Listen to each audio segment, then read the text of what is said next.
हाय, जेवणात काहीतरी झणझणीत खावंसं वाटतंय म्हणूनच आज बनवणार आहोत ठेचा राईस. 2 वाट्या बासमती तांदूळ भरपूर अशा पाण्यात स्वच्छ असं धुवून घ्यायचं आहे. भरपूर असं पाणी टाकून पाऊण तासासाठी तांदूळ जे आहे ते भिजवून घेणार आहोत.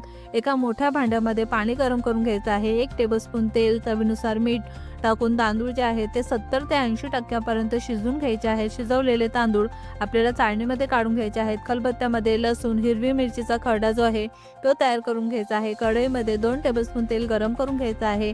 1 टेबलस्पून जिरं, किसलेलं आलं, लसूण, हिरवी मिरचीचा खरडा जो आहे तेलामध्ये छान परतून घ्यायचा आहे. त्यामध्येच आपल्याला बारीक कट केलेली कैरी, बारीक कट केलेलं गाजर, स्वीट कॉर्न, आवडीनुसार भाज्या ज्या आहेत त्यामध्ये आपण ॲड करू शकता. उभे पातळ चिरलेले 2 मोठ्या आकाराचे कांदे सुद्धा आपल्याला गोल्डन ब्राऊन कलर येईपर्यंत तेलामध्ये परतून घ्यायचे आहेत. 1 टेबलस्पून गरम मसाला टाकलेला आहे.